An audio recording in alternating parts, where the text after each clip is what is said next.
Hello student, मैं कुसुम। आज आपको संस्कृत शिक्षण के अंतर्गत बीएड सेकेंड ईयर में आज का जो हमारा टॉपिक है वो है एक संस्कृत शिक्षक की व्यावसायिक नैतिकता। व्यावसायिक नैतिकता यानी कि व्यवसाय को लेकर जो नैतिकता के गुण एक व्यक्ति में, एक शिक्षक में होने चाहिए, उन गुणों की आज हम बात करेंगे। उससे पहले हम ये देख लेते हैं कि व्यवसाय जो था उसका स्तर किस प्रकार का रहा। तो ये कह सकते हैं कि जो पूर्व में जो व्यवसाय की जो स्थिति रही, मतलब जो अतीत काल में जो व्यवसाय का रूप था वो काफ़ी सरल देखने को मिलता था, क्योंकि पहले के जो लोग थे उनको व्यवसाय के लिए वो शिक्षा नहीं प्राप्त करते थे।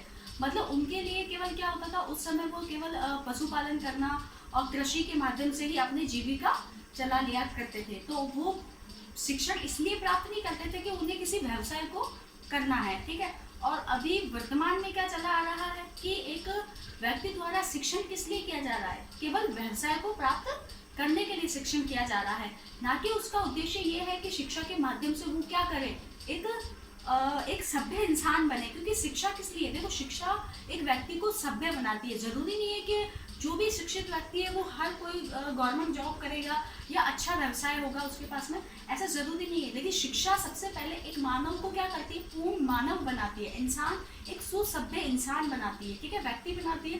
तो इसीलिए शिक्षा जो है वो बहुत जरूरी होती है। तो पहले के दृष्टिकोण में ऐसा नहीं था कि एक व्यवसाय को ज़्यादा महत्व दिया जाए, लेकिन आज की जनरेशन में, आज के युग में शिक्षा का क्या महत्व है कि केवल व्यक्ति किस लिए शिक्षा प्राप्त करना चाहता है, एक व्यवसाय, अच्छे व्यवसाय को पाने के लिए। तो इसी के साथ साथ क्या है, उनका उद्देश्य केवल ये रह गया है कि बस हमें शिक्षा इसलिए प्राप्त करनी है क्योंकि हमें सिर्फ एक अच्छा व्यवसाय चाहिए, बस। बाकी जो व्यवसाय से जुड़े जो नैतिक गुण हैं, जो एक व्यक्ति में, एक शिक्षक में जो होने चाहिए, वो कहीं ना कहीं आज उन गुणों का अभाव देखने को मिलता है। लेकिन प्राचीन युग से देखा जाए तो एक शिक्षक का जो स्थान रहा है वो अत्यंत ही महत्वपूर्ण और आदरणीय रहा है। लेकिन धीरे धीरे ये जो सम्मान है, ये जो आदरणीय स्थिति थी जो शिक्षक की, वो धीरे धीरे कहीं ना कहीं वर्तमान में घटती जा रही है, उसका अभाव होता सा जा रहा है। क्यों? क्योंकि एक शिक्षक क्या है, उसमें एक नैतिकता को, मतलब एक जो नैतिकता के जो भाव होने चाहिए और जो व्यवसाय को लेकर जो नैतिकता होनी चाहिए, उन सब बातों का, उन सारे ही गुणों का क्या हो रहा है, धीरे धीरे अभाव देखने को मिल रहा है। तो मतलब एक अध्यापक जो है वो नैतिक भावों से, छात्रों से नहीं जुड़ा हुआ है। केवल वो क्या करता है, बस एक अपने मतलब शिक्षण कार्य को एक बोझ समझ के और मतलब बस करवाना है, ये चीज सोच के अपने व्यवसाय को, बस एक पैसा कमाने का जरिया है एक व्यवसाय, बस उसी नजरिए से उस व्यवसाय को देखते हैं।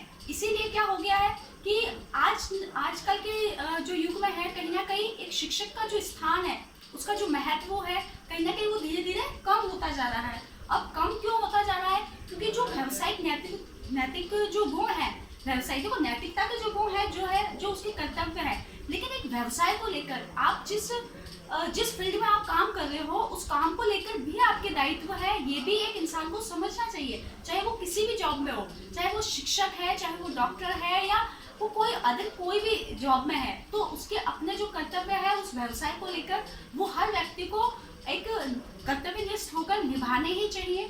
तो यही बात कही गई है कि एक जो शिक्षक होता है, जो संस्कृत शिक्षक है, उसको अपने जो व्यावसायिक नैतिकता है उसमें कौन कौन सी बातें होनी चाहिए, जिससे क्या कर सके, वो अपने व्यवसायिक के गुणों को क्या कर सके, प्रभावी कर सके और उसी के माध्यम से शिक्षा करा सके। तो उसमें पहली जो बात आ जाती है, पहला है व्यावसायिक प्रशिक्षण। क्या किया हुआ होना चाहिए? व्यावसायिक प्रशिक्षण। भाई आप जिस व्यवसाय में जाना चाहते हो, आपको उस व्यवसाय का क्या होना चाहिए, प्रशिक्षण लोगे ना, पहले प्रशिक्षण लोगे तभी तो आप उस व्यवसाय को कर सकोगे, उसमें जॉब प्राप्त कर सकोगे, ठीक है। तो क्या है, जैसे कि एक व्यक्ति को अगर टीचिंग लाइन में जाना है, सपोज मुझे टीचिंग लाइन में जाना, तो सबसे पहले मैंने किस चीज का प्रशिक्षण लिया, बीएड का प्रशिक्षण लिया। बीएड का प्रशिक्षण लेने के बाद में फिर उसके बाद में ही क्या है, उसके बाद ही हम क्या कर सकेंगे, एक अच्छी टीचिंग करा सकेंगे, ठीक है। तो जब हम खुद प्रशिक्षण लेंगे, क्या करेंगे, एक व्यवसायी के लिए सबसे पहला कार्य क्या हो जाएगा, एक शिक्षक के लिए, कि वो खुद कैसा होना चाहिए, अच्छा प्रशिक्षण लिया हुआ व्यक्ति होना चाहिए। नेक्स्ट हो जाता है विषय का पूर्ण ज्ञाता, ठीक है। अब दूसरी बात है व्यावसायिक नैतिकता का क्या है, सबसे पहली बात, जो विषय अध्यापक है, जो जिस विषय का है उसे क्या होना चाहिए, अपने विषय का पूर्ण रूप से क्या होना चाहिए, ज्ञाता होना चाहिए। यानी उसे अपनी विषय वस्तु के बारे में सारी ही चीजों का पता होना चाहिए। ठीक है, उसके अंतर्गत आने वाली सारी ही शिक्षण विधियां, सारे ही सूत्र, सारी ही चीजों का उसको समग्र ज्ञान होना चाहिए। क्योंकि जब उसे अपनी विषय वस्तु के बारे में ज्ञान होगा तभी वो छात्रों को उन सारी चीजों से अवगत करा सकेगा। नेक्स्ट हो जाता है व्यवसाय के प्रति निष्ठा। अपने व्यवसाय के प्रति हर शिक्षक को क्या होना चाहिए, निष्ठावान होना चाहिए। हर व्यक्ति को वो जिस भी व्यवसाय में वो व्यक्ति कार्यरत है वहां पर उसे ईमानदारी और निष्ठा के साथ कार्य करना चाहिए, ना कि किसी काम को बोझ समझकर या परेशान होकर करना चाहिए। तो ऐसा बिल्कुल नहीं करना चाहिए। हर काम को अपने निष्ठा, कर्तव्य के साथ और रुचिपूर्ण के साथ में करना चाहिए। और फिर है प्रयोगात्मक दृष्टिकोण। ठीक है, एक शिक्षक का दृष्टिकोण कैसा होना चाहिए, हमेशा ही प्रयोगात्मक दृष्टिकोण होना चाहिए। प्रयोगात्मक दृष्टिकोण किस प्रकार से, कि जो परंपरागत जो विधियां चली आ रही है केवल एक शिक्षक उसी से संतुष्ट ना रहे, उसी में संतोष ना करे, और क्या करे, साथ ही साथ में जो प्रयोग करने की मतलब चाह रखता हो, मतलब नई नई चीजें खोजना और उसका प्रयोग कर छात्रों को समझाया जाना। मतलब एक अध्यापक स्वयं ऐसा होना चाहिए जो क्या करे, नई नई विषय वस्तुओं को खोज करे और उसके माध्यम से बालक को सिखाए प्रयोग कर कर। ठीक है, ना कि हमेशा से जो परंपरागत चली आ रही विषय वस्तु और विधियों को ही क्या करें, केवल उसी से सबर कर जाए, संतुष्ट हो जाए और संतोष कर ही सिखाए बालक को, तो वो एक प्रभावी शिक्षक नहीं बन पाएगा। तो क्या करते रहना चाहिए, एक अध्यापक को नई नई चीजें खोजनी चाहिए और बालकों को उससे अवगत कराना चाहिए। नेक्स्ट आता है पाठ्य सहगामी क्रियाओं में रुचि।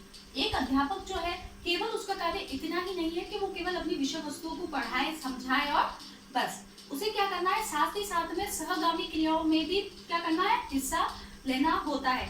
मतलब एक अध्यापक को भी विद्यालय के अंतर्गत होने वाली जो समस्त कार्यवाही है उन सब के बारे में क्या है, ज्ञान होना चाहिए। साथ ही साथ उन सारे कार्यों में एक अध्यापक द्वारा भी रुचि ली जानी चाहिए, क्योंकि जो भी प्रतियोगिता होती है उन सब में क्या है, एक अध्यापक जो है वो खुद मतलब भाग लेता है, और साथ ही साथ में क्या है, जबकि खुद की उसकी रुचि होगी तभी वो क्या कर सकेगा, छात्रों में भी उन सारी प्रतियोगिताओं को लेकर रुचि उत्पन्न कर सकेगा। ठीक है, इसलिए एक अध्यापक जो होना चाहिए वो खुद कैसा होना चाहिए, बड़ा ही रुचिपूर्ण व्यक्ति होना चाहिए, जिसको सारी ही चीजों में मतलब जो जितनी भी प्रतियोगिताएं होती है, सांस्कृतिक वाद विवाद प्रतियोगिता हो गई, जितने भी सांस्कृतिक जितने भी कार्यक्रम होते हैं, डांस कॉम्पिटिशन है, ये जो आशु भाषण है, जो भी सारी चीजें जो प्रतियोगिता होती है उन सब के बारे में एक अध्यापक को पता होना चाहिए, और उसको अपने शिक्षण कार्य के अतिरिक्त उन सारी ही चीजों में क्या होना चाहिए, हिस्सा लेना चाहिए।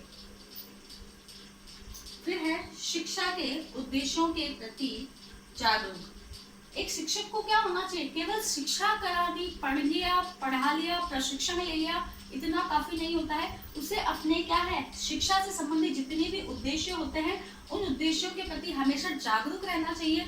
ठीक है, और क्योंकि जब वो अपने उद्देश्यों के प्रति जागरूक रहेगा तभी क्या कर सकेगा, वो छात्रों को भी जागरूक कर सकेगा। इसलिए हमेशा एक अध्यापक जो है उसमें ये सारी ही जो बातें हैं, ये सारी ही बातें क्या है, उसकी नैतिकता के गुण है। एक व्यवसाय को लेकर जो नैतिकता के गुण है, मतलब उसे अपना व्यवसाय जो है वो क्या करना है, पूरे कर्तव्यनिष्ठ और ईमानदारी के साथ साथ करना है। साथ ही साथ में एक शिक्षक ऐसा नहीं होना चाहिए कि जिसे अपनी विषय वस्तु का ज्ञान तक नहीं हो, जो अपनी शिक्षा से संबंधित उद्देश्यों का ज्ञान नहीं रखता हो। ठीक है, तो जो एक शिक्षा से संबंधित जो भी नए नए उद्देश्य होते हैं उन सबकी उसको क्या होनी चाहिए, ज्ञान होना चाहिए। वो शिक्षा के हर उद्देश्य से अवगत होना चाहिए, क्योंकि जब वो स्वयं सारे ही उद्देश्यों से अवगत होगा तभी वो छात्रों को उनकी जानकारी दे पाएगा। इसीलिए एक अध्यापक को क्या है, हमेशा एक व्यवसाय के तौर पे अपना व्यवसाय नहीं करना चाहिए, बल्कि बहुत ही कर्तव्यनिष्ठपूर्ण होकर अपना व्यवसाय करना चाहिए।